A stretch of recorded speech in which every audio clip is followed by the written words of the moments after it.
My guest today is Jamie McBride. Jamie joins us from the Philippines.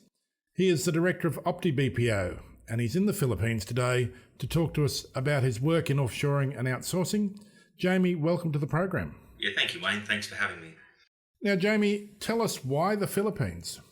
Look, Wayne, for me, I've been around the outsourcing marketplace for a long time, from a consulting perspective and a managed service perspective. And for me, the Philippines is the only choice now. It's easily the largest and for knowledge-based outsourcing. It's a market that's $22 billion and growing. So it's a large, mature market that we just truly think is the global leader. Now, I would have thought that India was the global leader. Yeah, well, look, India's still good at certain things, particularly in the IT space, and the Philippines is probably a little bit behind. But in knowledge-based outsourcing, which is a lot of what we do, the majority of what we do, the Philippines has leapt ahead of India with better retention rates, better costing, and better attraction of capability for our mind. And Jamie, does the Philippines have an economy that is solid enough to support an investment by a Western firm into outsourcing there? Yeah, look, recent research just released a couple of weeks ago said that the Philippines is now the 10th fastest growing economy in the world, which is fairly amazing given that it is coming off an okay base. It's the second fastest growing in Asia.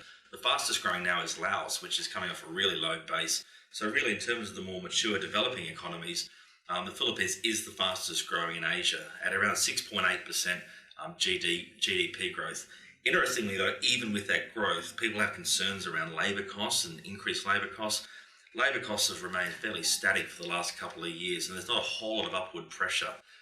This is helped out by the fact that the government has a high level of support for this as an industry, regardless of what some of the media might say about the Filipino government.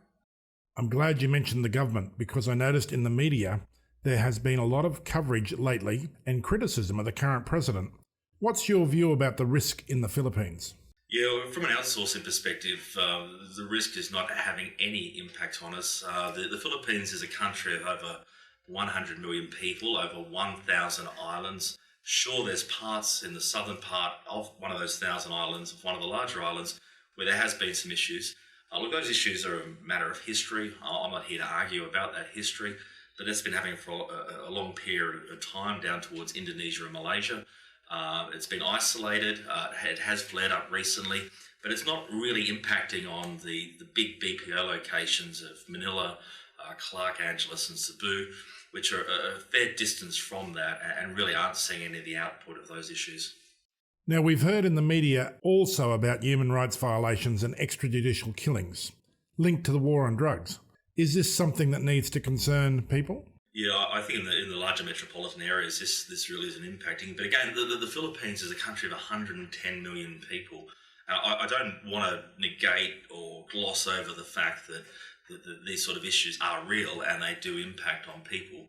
But again, if you look through the United States, Australia, the UK, there's other issues as well that happen in those countries, be it Aboriginals in Australia, Black Lives Matter in the US, other things in the UK. We all have our own domestic issues that we're working through. Some people might not agree with the Philippines government approach to some of those issues, but for us, it's really not impacting on outsourcing or offshoring as an industry. Jamie, I know that some businesses are concerned about outsourcing into Asia and having to deal with a second language other than English. What's your view about English in the Philippines? Well, look, English is the language of the Philippines. It's the third largest English language speaking country in the world. All of the laws, legislation and courts run on English. Kids learn English at school from an early age. It's not English as a second language. So they're starting from a great baseline. There's around a 93% literacy rate. So there's around 90 million English language speakers in the Philippines compared to around 60 million in the UK. So there's more English language speakers here than in the UK and a lot more than Australia. That's an extraordinary finding. It must rank very highly in the world. It's the third largest English language speaking country in the world, which again shocks a lot of people and clients and friends when I let them know that. But third in the world. Jamie, what about adopting technology and social media? Is this a third world backwater in terms of the internet and social media? Yeah, look, I think that's one of the really interesting things that, 110 million people, around 400,000 university graduates a year. The average age of the Philippines is 22, so it's an extremely young population. They're the 10th largest user of Facebook in the world, the 6th largest user of Twitter. I bring those numbers up just to demonstrate to the fact that not only are they young, they're highly educated, they're qualified, they're capable, and they're engaging in new technologies. In the end, all of our businesses are getting out there looking in innovative ways to do that. And I think that those statistics demonstrate the fact that that is absolutely the case here. Jamie, when you say they're young, is this different to the rest of the world? Yeah, no, on average, the Philippines and Vietnam's fairly young as well. But if you look at countries like Australia, we've got a growing and ageing population, well above 22 as a average age, and increasing every year. Having that young pool of talent to be able to support that older generation in our home countries is critical, and that's what the Philippines can provide. Jamie, sometimes outsourcing gets criticised by people who say that this is stealing jobs and exploiting third world underpaid workers. What's your view? Yeah, look, I think that's absolute nonsense, Wayne. We live in a global world. Knowledge is global. Australian businesses that are embracing this, and it's not leading edge, it's not ahead of the curve. This is a mature business strategy at doing it to generate more value in their home countries. If we look at this as a mature strategy that for the last 10 years has really started to take off, we haven't seen unemployment rise in Australia. We've seen a change in the jobs mix, and we haven't seen unemployment decrease in the Philippines. Both countries are in a situation where the rising tide floats all boats. We're all coming up to a different level. We're all working out different ways to operate, and that is creating success for everyone. And for me, I think that's a fantastic outcome, not only for businesses in Australia, New Zealand and Europe, but for the Philippines and the world at large. Now, Jamie, your catchphrase is you will work with clients onshore to ensure their offshore success. If you were to visualise your perfect client, what would they look like? Who should come and talk to you about doing this? Well, look, I think the opportunity is open for a range of businesses. I don't think anyone's truly excluded from this as a strategy.